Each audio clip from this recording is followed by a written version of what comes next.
Olá, boa tarde. Nós estamos aqui hoje para dar continuação ao nosso estudo do livro Texto. E hoje nós vamos iniciar então aquela parte mais literal. Nós concluímos nas primeiras 3 aulas sobre o texto o estudo sobre os princípios dos milagres. E hoje vamos então iniciar um estudo sobre revelação, tempo e milagres. E para isso, nós vamos pedir, como a gente já sempre faz, que o Espírito Santo se faça presente nessa nossa hora de estudo. É nossa vontade que Ele se revele a nós através desse momento, dessa hora, onde nós disponibilizamos o nosso sistema de aprendizagem para que Ele se revele a nós naquilo que Ele sabe que nós estamos prontos a aprender. Então, tendo colocado essa nossa intenção de aprender, eu só vou fazer uma pequena observação aqui no início da aula também, para quem esteja estranhando que eu estou falando aqui sozinha. Nós tivemos já essa aula hoje à tarde e por um descuido o microfone de gravação ficou fechado os primeiros 20 minutos, e por isso que eu estou repetindo agora essa leitura para complementar com a aula.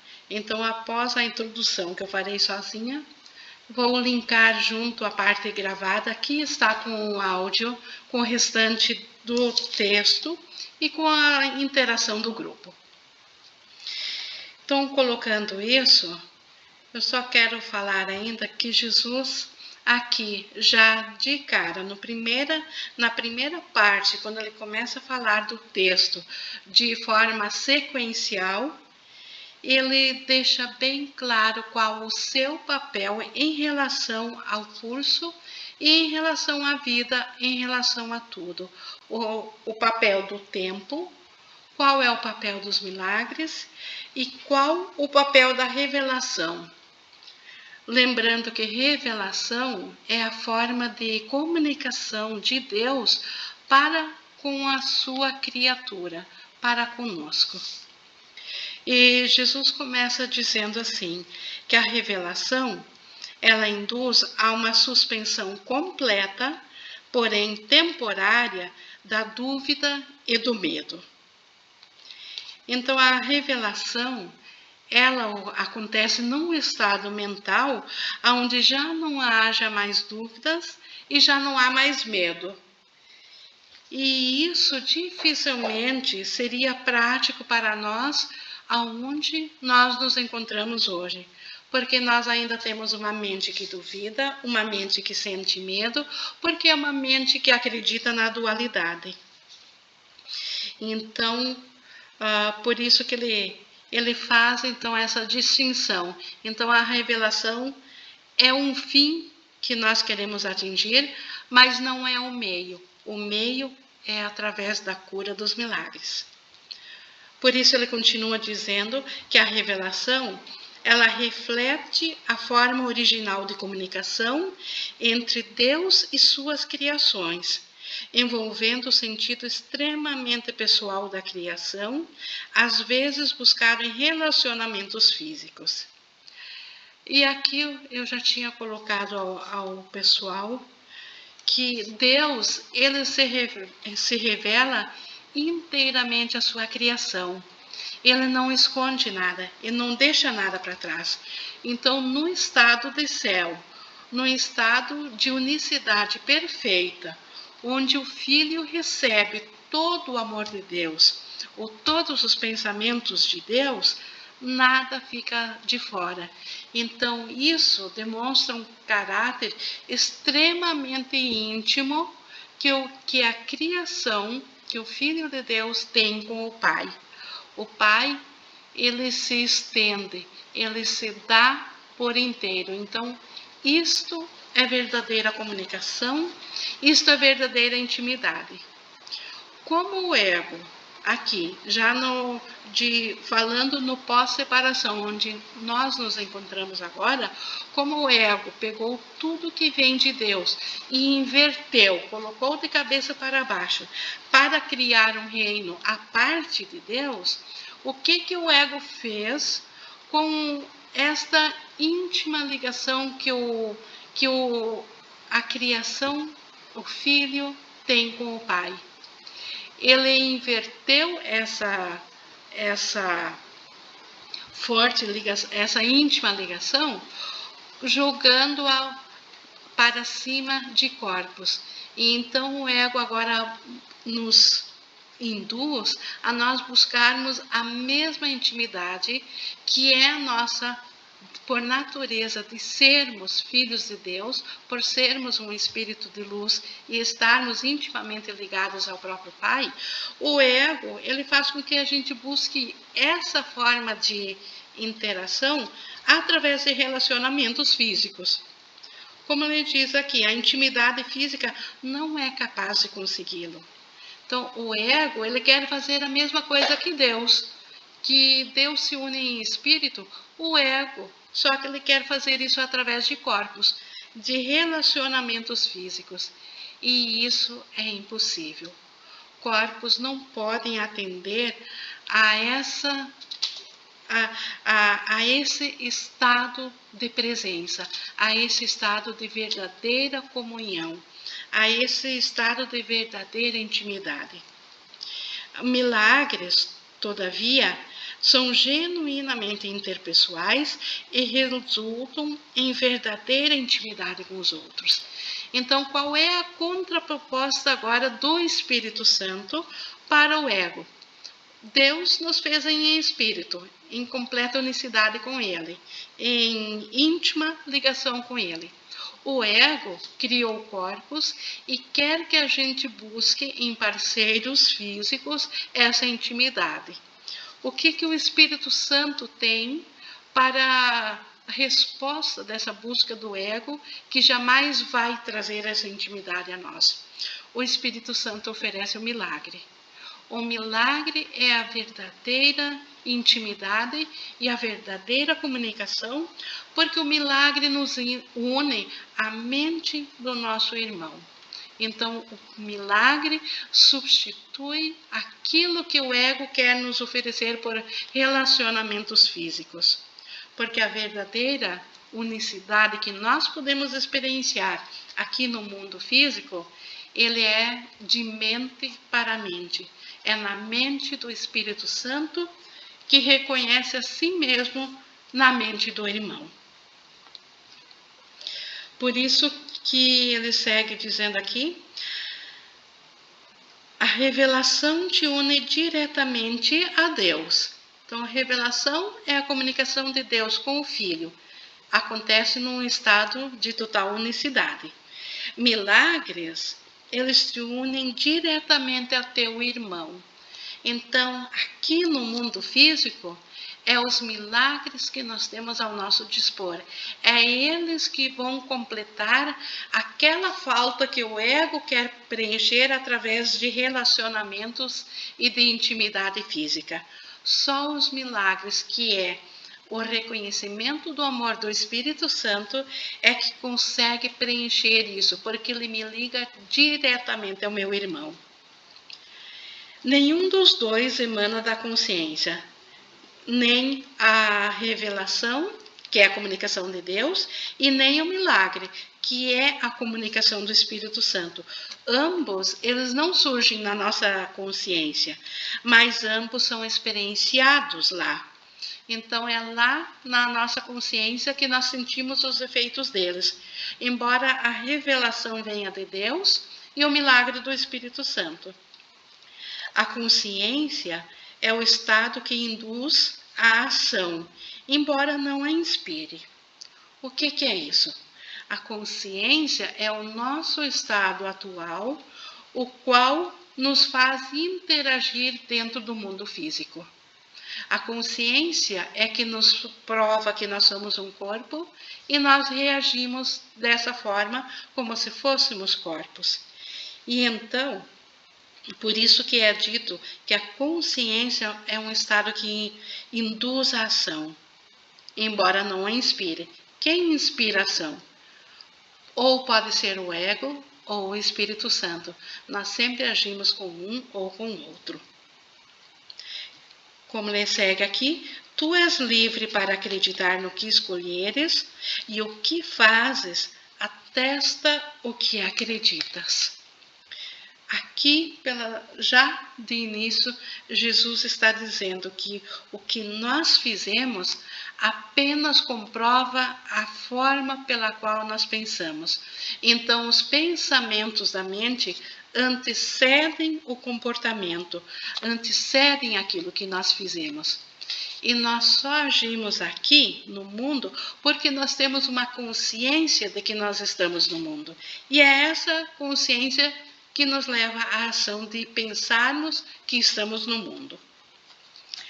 A revelação é intensamente pessoal e não pode ser traduzida de forma significativa. É por isso que qualquer tentativa de descrevê-la com palavras é impossível. Por que é impossível?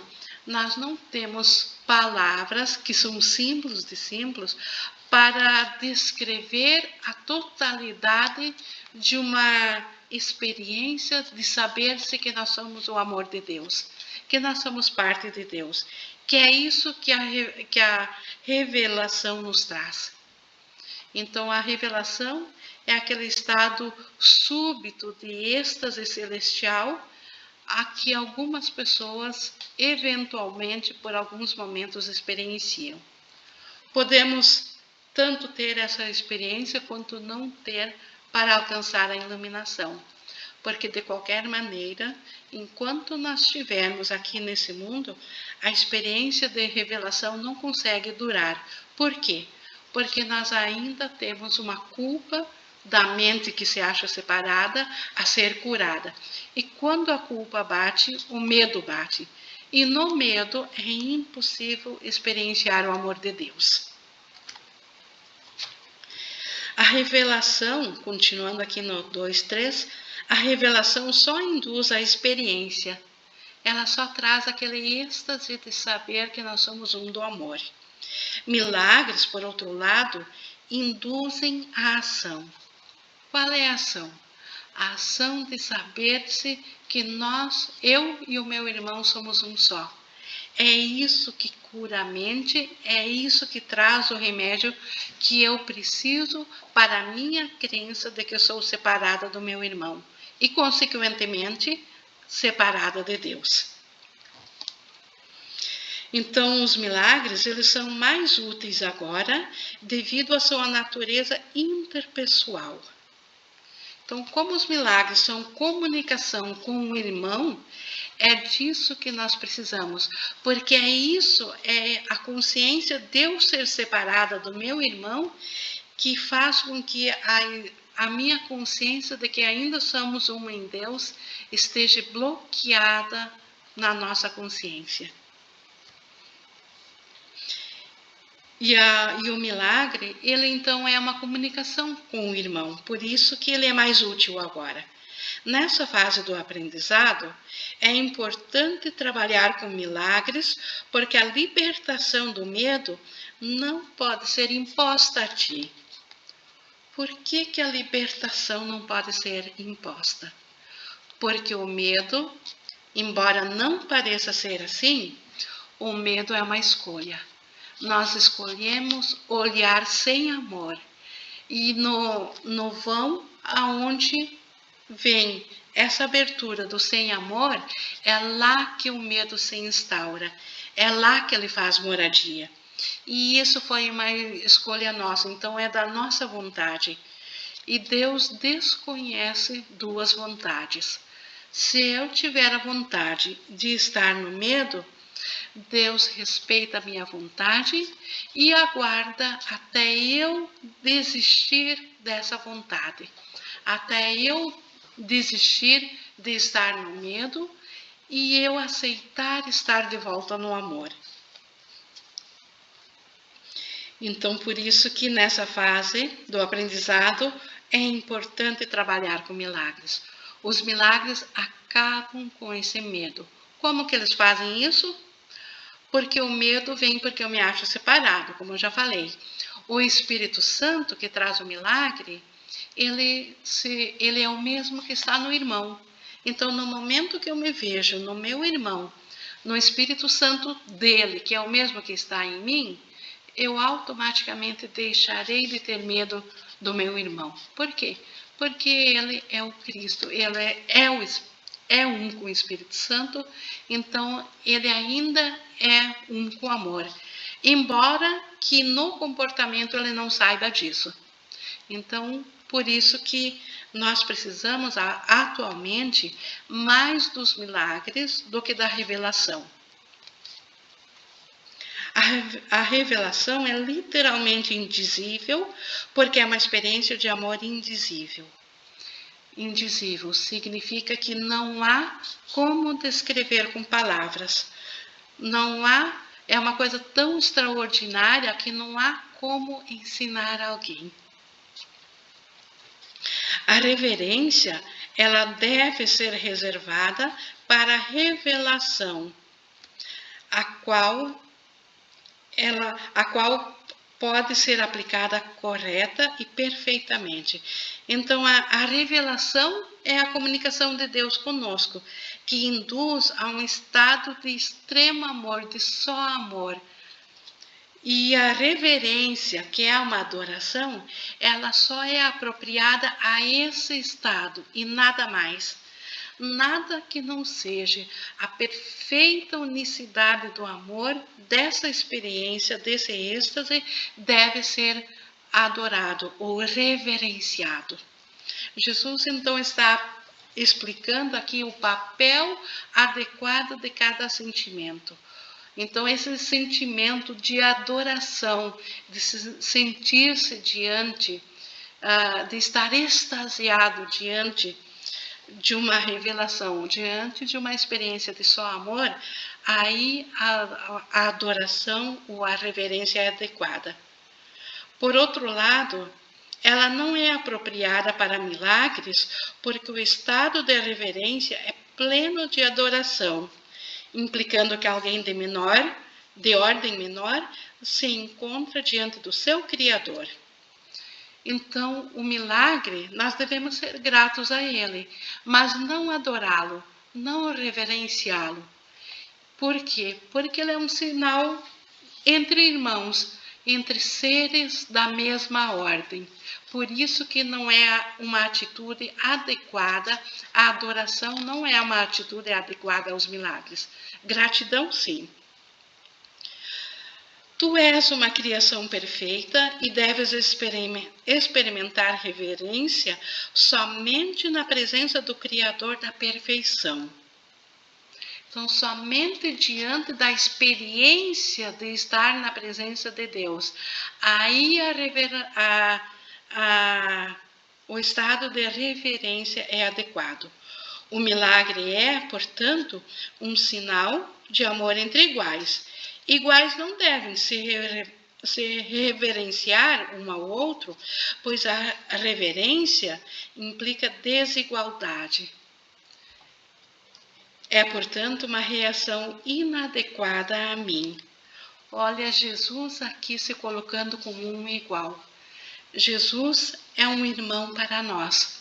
Então, o estado de adoração não cabe a Jesus, nem a outro santo, nem a outro mestre iluminado, a ninguém a não ser a experiência de revelação de Deus. O único estado mental que deve ser e é apropriado adorar é o estado de ter uma experiência de revelação, de saber-se ser o amor de Deus. Então, no céu, a reverência é adequada. Por quê? Porque ela transborda em gratidão. Mas a Jesus, a reverência não é adequada. E a ninguém mais. Como ele diz aqui, Agora ele vai explicar o que é adequado a ele. Um irmão mais velho tem direito ao respeito por sua maior experiência e à obediência por sua maior sabedoria. Então, Jesus, como um irmão mais velho, como ele já passou pelo que nós estamos passando aqui, ele tem direito ao nosso respeito, porque ele sabe mais. Ele é mais sábio, ele conhece o todo, ele sabe do todo do ego, de tudo aqui no teatro. Ele sabe de tudo que está no passado, no presente e no futuro de todos. Ele conhece. Então, por isso que nós devemos respeito a ele. E obediência também, porque ele é mais sábio. Como ele sabe tudo, obviamente ele está numa sabedoria absoluta. E por isso que nós o devemos obedecer. Obedecer no sentido de seguir voluntariamente, em alegria, justamente porque ele sabe mais. Ele também, Jesus também, tem direito ao amor porque é um irmão. Então, os irmãos são todos parte da filiação. E Deus ama toda a sua filiação. Deus ama cada um de seus filhos como sendo um único filho. Então, um irmão também merece o amor. Jesus, como um irmão nosso, ele então também tem direito ao amor. E a devoção, se é devotado. O que é a devoção? Devoção é estar inteiramente a dispor do irmão, estar a serviço dele, ser devoto a ele, trabalhar ou estar em consciência dele. Jesus é totalmente devotado a nós. Ele está aqui unicamente para nos ajudar ainda. Ele não precisa mais nada para si, porque ele já é a consciência do Espírito Santo, ele já está em comunicação direta com Deus. Mas ele ainda é devoto a nós. Ele ainda mantém parte da mente dele dentro do mundo aqui para nos ajudar.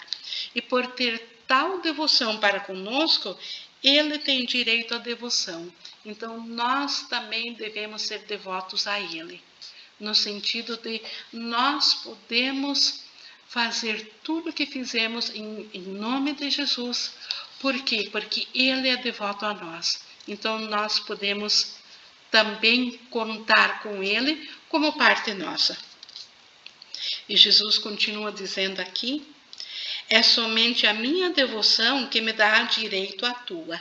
Então, por ele estar ciente de nós, ele tem direitos a pedir que nós fiquemos cientes dele. Não há nada em mim que tu não possas atingir. Então, olha aqui de novo a igualdade que Jesus reconhece nele.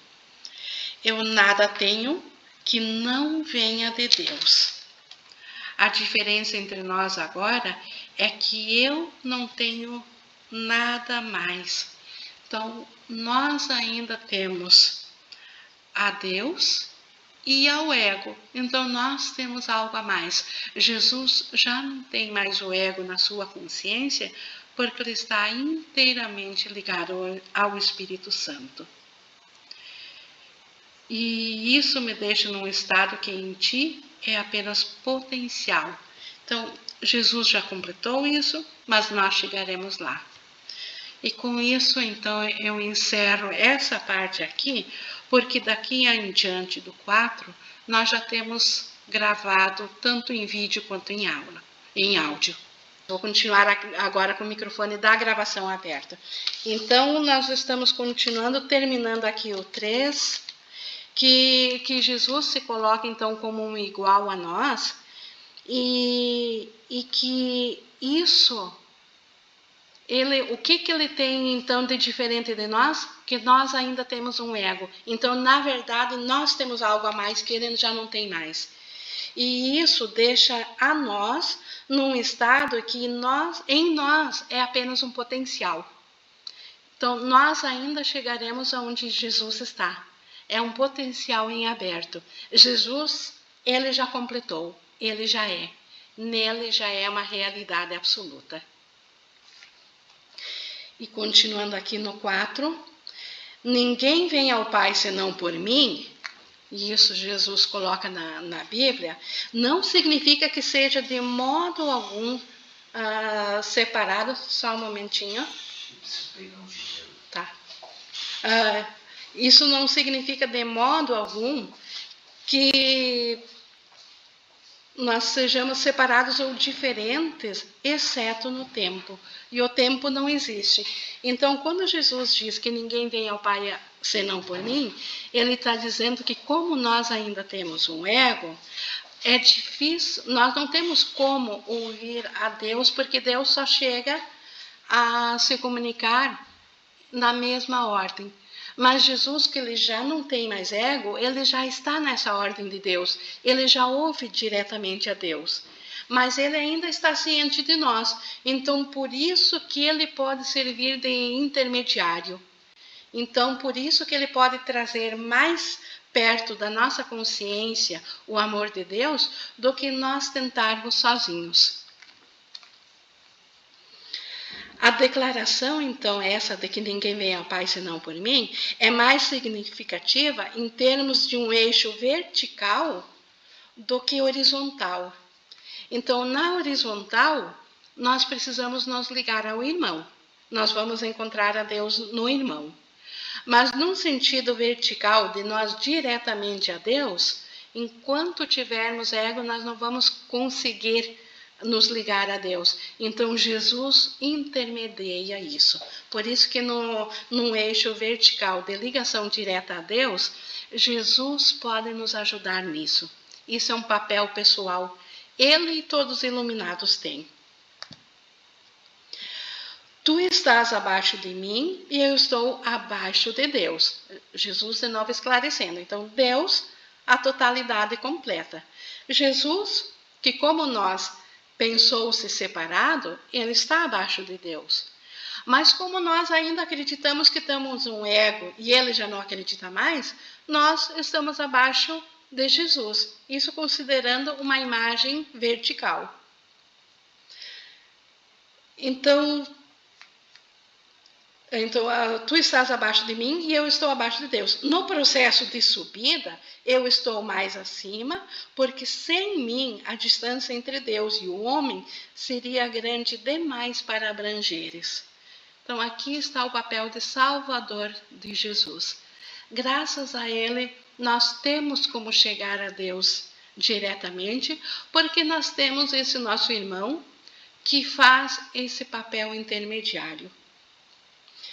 Eu faço a ponte sobre essa distância como teu irmão mais velho de um lado e como um filho de Deus de outro. Então, aqui novamente Jesus está deixando muito claro o papel que ele desempenha na expiação. Como que ele nos ajuda? Ele, de um lado, ele é nosso irmão mais velho. Ele pega a nossa mão e como ele é um irmão mais velho, mais sábio e mais seguro, ele nos guia com toda a segurança. E por outro lado, ele tem a outra mão ligada ao próprio Deus, porque ele não tem mais ego. E assim ele serve de ponte. E isso pode parecer contradizer a declaração, eu e o meu Pai somos um. Mas há dois lados nessa declaração, em reconhecimento de que o Pai é o maior. Jesus, em momento algum, quando ele diz que ele e o Pai é um só, ele se confunde com o Criador. Ele sabe que ele é a criação. Quando ele diz que ele é um só com o Pai, ele está dizendo que a mente dele pensa apenas ainda os pensamentos do Pai, os pensamentos do Espírito Santo. Ele não pensa mais pensamentos do ego. Por isso que ele e o Pai são um só. Mas ele tem o reconhecimento muito claro de que ele como criação e o Pai como Criador. E o 5, as revelações são indiretamente inspiradas por mim, porque estou perto do Espírito Santo e alerta a prontidão para a revelação dos meus irmãos. Então, novamente, a revelação, ela pode eventualmente acontecer nessa vida, eu falei lá no início. Então, como que ela pode acontecer? Jesus, ele está muito atento às nossas mentes no instante de perdão, que nós nos permitirmos ficar totalmente sem medo, eventualmente ele intermedia para que o amor de Deus chegue à nossa mente. E aí nós podemos também experienciar da revelação, da qual ele está já o tempo todo consciente, sendo que ele está fora do tempo, mas falando figurativamente. Jesus está na revelação absoluta, completa, atemporal. Mas ele está atento a cada um dos irmãos. No momento que um irmão se permite por alguns segundos, ou por alguns momentos, ou por algumas horas, ou por alguns dias, ficar com a mente sem medo, lá está Jesus fazendo-se de canal para que o amor de Deus seja revelado na mente do filho que ainda acredita ser separado. Então, por isso que ele diz que elas são indiretamente inspiradas por mim. Porque ele está mais perto do Espírito Santo e ele está alerta à prontidão para a revelação dos meus irmãos. Isso é um papel dele, de Jesus, para conosco. Então, gratidão a Jesus por isso. Assim, eu posso trazer para eles, para os meus irmãos, mais do que eles poderiam atrair para si mesmos. Então, sem essa ajuda de Jesus, seria muito difícil nós termos momentos de revelação ou momentos de experienciar o amor de Deus, ou instantes santos. Então, graças à ajuda de Jesus, isso se torna bem mais fácil. O Espírito Santo medeia a comunicação superior para inferior, mantendo o canal direto de Deus para ti aberto para a revelação. Então, aqui de novo, o Espírito Santo é um intermediário, Ele foi a resposta de Deus para servir de elo de ligação com o nível inferior, que é nós aqui no sonho, com o nível superior, que é a realidade em Deus. Então, o Espírito Santo que mantém esse canal de Deus aberto para nós, para a revelação. E Jesus ajuda a trazer a consciência desse canal para mais próximo de nós. A revelação não é recíproca. Procede de Deus para ti, mas não de ti para Deus. Então, a revelação, ela sempre é o pensamento do Criador para a sua criação, nunca da criação para o Criador. Porque o que nós criamos, nós nos tornamos, é parte da nossa própria criação, nós temos essa paternidade sobre isso, mas o próprio Deus também tem a paternidade disso, do que nós criamos. E o que Deus recebe, então, em troca, se ele não recebe revelação, a nossa gratidão, a nossa alegria, o nosso amor. Nisso, a alegria do amor, a extensão do amor se completa na alegria ou na extensão do que ele criou. Isso é facilmente compreensível se a gente vai lembrar de como que a gente fica feliz. Quem aqui é mãe ou pai sabe de como que a gente se alegra junto quando um filho da gente está feliz. Como o próprio coração da gente também se alegra. Então, muito mais Deus, Ele é muito mais feliz, Ele nos fez para isso, para nós sermos felizes, e esta é a felicidade dEle. Por isso que a revelação do amor, ela emana dEle para nós sermos felizes. E a oração nossa para com Ele é a gratidão, é aceitar essa alegria, aceitar esse amor. O milagre minimiza a necessidade de tempo. Isso a gente viu bastante lá nos princípios, o quanto o milagre encurta tempo. No plano longitudinal ou horizontal, o reconhecimento da igualdade dos membros da filiação parece envolver um tempo quase sem fim. Então, o reconhecimento de que nossos irmãos são a mesma mente nossa, que eles são iguais nossos, dentro do plano físico aqui do mundo, do tempo, isso parece ficar longe, parece que leva um tempo quase sem fim. Contudo, o milagre acarreta uma passagem repentina da percepção horizontal para a vertical. Então, o milagre, ele nos tira por um instante do pensamento horizontal, de que nós estamos aqui num plano físico, e nos coloca no horizontal, nos coloca no pensamento de Deus, que é o Espírito Santo. Então, nós caímos fora da temporalidade no milagre. E isso introduz um intervalo no qual ambos, tanto o doador como quem recebe, emergem mais adiante no tempo do que teriam estado de outra forma. Então, quando nós voltamos a sair da mentalidade do Espírito Santo, o intervalo de tempo, ele colapsou um intervalo de tempo. Principalmente o perdão. Então, o perdão, ele colapsa um tempo onde, de repente, milhares de anos seriam necessários para aprender a perdoar, e a gente perdoou agora. Esse intervalo de tempo, onde essas milhares de vezes teriam acontecido, não acontecem mais. Esse tempo está apagado, esse desaparece. Quem que faz isso? O Espírito Santo, Jesus. Eles rearranjam isso. Então, nós nem percebemos. Nós voltamos aqui, pensei que eu entreguei para o Espírito Santo por um instante, acho que não aconteceu nada. E, no entanto, o mundo inteiro mudou junto. Então, não há relação entre o tempo que leva um milagre e o tempo que ele cobre. Então, o milagre pode acontecer num único instante santo, mas ele pode colapsar bilhões de anos. O milagre substitui um aprendizado que poderia ter levado milhares de anos. É o que eu acabei de falar.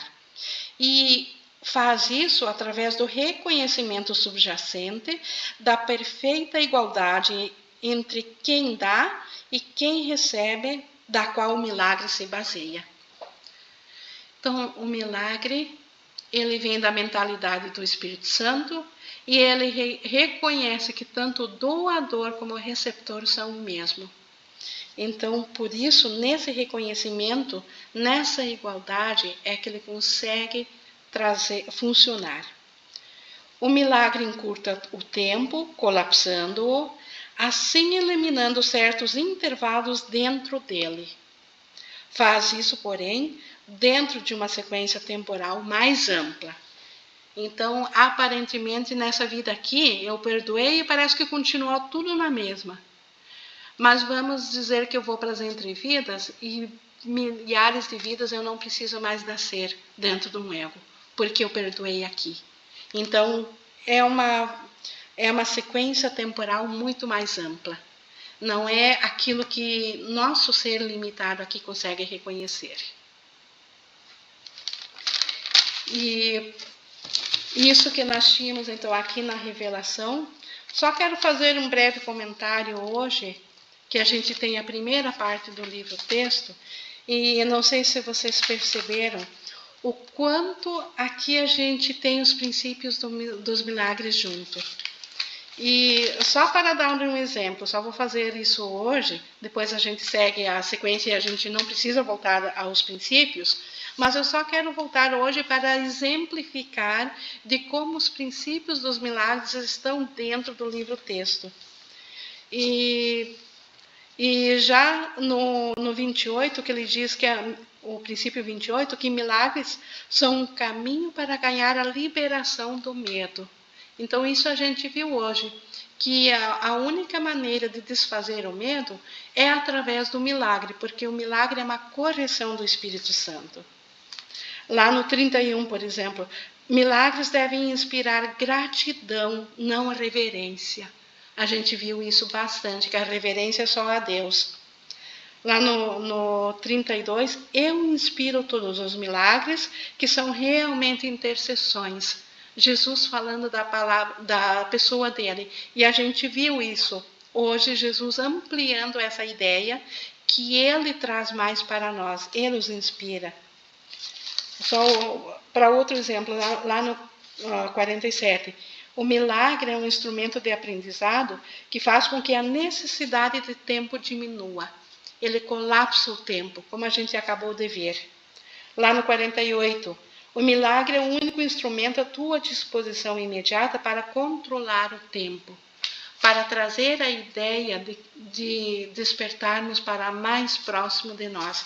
Então, só citei isso aqui rapidamente como uma prova de que realmente o texto ele vai ampliar muito os princípios dos milagres, vai tornar os princípios de uma maneira muito compreensível, muito lógica, que nós mesmos vamos chegar à mesma conclusão. Então, isso tinha para hoje. Tem um outro pensamento que eu também falei que eu gostaria de fazer sempre, é de ver de forma prática o que o aprendizado de hoje pode trazer para o perdão. Então, como é que eu posso colocar essas duas coisas, né? A revelação, tempo e milagres, com o perdão? Bom, o perdão que nós buscamos, ele faz o quê? Ele vem através do milagre. E o que o milagre faz? Então, o que precisa ser perdoado? Aquilo que nos perturba. O que nos perturba? Aquilo que nós julgamos de maneira separada de nós. Aquilo que nós julgamos, contra aquilo que nós julgamos, aquilo nos traz medo, porque separou de nós. O milagre é um reconhecimento de que tudo ainda está dentro de nós. E aí corrige isso, essa percepção. E nessa percepção sem medo, a paz volta a ser novamente vivenciada na mente. Então, isto que o perdão pode trazer a nós. Então, o milagre, ele é uma ferramenta do perdão. E é muito útil. Então, quando a gente tiver para praticar um perdão, o que nós podemos lembrar? Jesus, o Espírito Santo, dá-me uma mentalidade milagrosa, porque eu quero ver com tua visão, não com o meu julgamento. E isso muda a nossa percepção. Com isso, eu quero então concluir aqui a parte da leitura. E nós podemos abrir aqui, tanto alguém pode falar, podemos falar de microfone, ou então no chat. Vou começar pelo chat. O Kendi. Pelo texto lido, qualquer reverência, seja da forma de oração a santos e a qualquer ser, salvo Deus, é incorreta? Ela é inadequada a qualquer ser que não seja a reverência, só a revelação de Deus, não a Deus como um ídolo. Sem a reverência, sem revelação, ainda é idolatria. Imaginar um Deus e idolatrar dele ainda seria incorreto, ainda seria um equívoco. Então, a reverência é um estado de gratidão à revelação. E 2, não entendi a diferença entre devoção e reverência. Poderia explicar melhor? A reverência é um estado no qual um ser inferior está diante de um ser superior. Ele o reverencia, ele o idolatra, ou ele se coloca abaixo dele. E na devoção, nós somos devotos no sentido de querer ser igual, copiar. Um aluno pode ser devoto a um professor, porque ele quer aprender e fazer igual. Então, a Jesus, como ele nos vê, ele é devotado a nós, ele está o tempo todo ciente da nossa mente certa, então ele é devoto, ele quer nos ver na igualdade. Então, a devoção, ela é quase que como uma reverência, mas ela não tem idolatria, mas é uma questão de respeito entre iguais. Então, na devoção, nós respeitamos ou nós queremos aprender do nosso igual. E 3, cada um tem seu ego, ou ele é único para todos. Isso é como a experiência da revelação. Cada um experiencia uma parte de ego para si, mas antes desse fracionamento, o ego é uma ideia coletiva como um todo.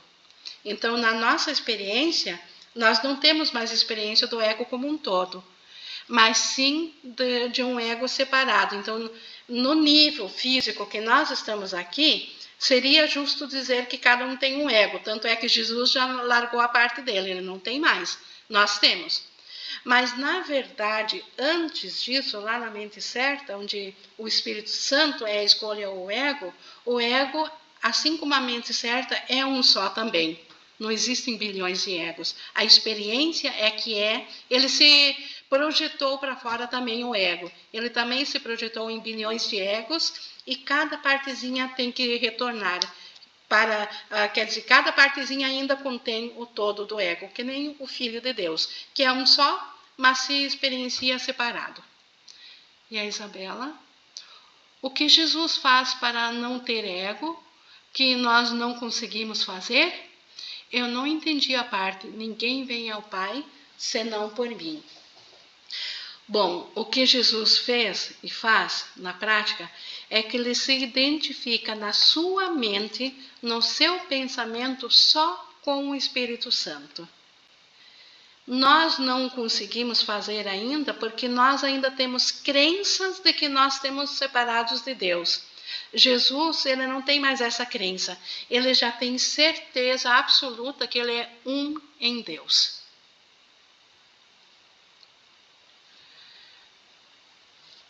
Deixa eu ver, era isso então. Alguém quer colocar ou quer abrir o microfone ou alguém tem alguma coisa a mais? Oi, Ingrid. Só quero dizer que achei bem interessante essa forma de linkar o texto com os milagres. Gostei muito dessa. Nossa, dá uma percepção, assim, muito bacana. Eu também, achei perfeito, né? Encaixou assim, que pega o texto, coloca lá e tu consegue fazer Dá um up, assim. Dá, bem isso.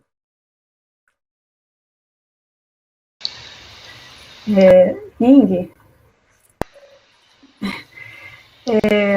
eu tenho uma dúvida que no início do texto, né, que a gente está lendo, ele fala, a consciência é o estado que induz a ação. E mais lá na frente, ele fala, milagres, por outro lado, induzem a ação. Aí eu fiquei meio confuso, o que é a consciência para um curso em milagres? E aí me confundi um pouco, aqui está como se consciência é milagre, é isso? Assim, fiquei meio confusa com isso. A consciência, ela induz a ação. Ela pode ser induzida pelo ego ou pelo Espírito Santo. Quando ela está induzida pelo Espírito Santo, é um milagre. Por isso que ele diz também que o milagre induz a ação. Porque o milagre também, ele é aqui no mundo físico. Então, ele ainda é da ação. Entendi. Mas a consciência é aquilo que nós experienciamos para nós. Tá bom, obrigada. A Isabela tinha perguntado também que ela não entendeu a parte que ninguém vem ao Pai senão por mim. Isso, lembrei agora. Sim. Isso Jesus colocou assim, ó, seria ele e todos os iluminados. Vamos colocar assim, ó, Isabela.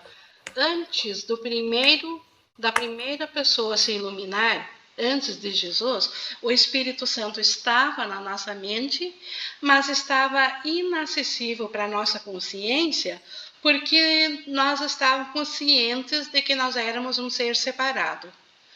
Quando o primeiro descobriu e o fez por todos, agora ele consegue manter isso o tempo todo aberto para nós. Então, por isso que ele coloca que ninguém vem ao Pai senão por mim, ninguém que acredita que está separado. Então, enquanto nós tivermos uma crença de separação, nós não vamos chegar ao Pai. Então, como é que eu vou chegar ao Pai se eu me acredito estar separado? Pela ajuda de quem já não acredita mais em separação. Então, tanto Jesus como todos os demais iluminados fazem o mesmo papel. Buda, Jesus, todos que já não têm mais ego, então servem para intermediar.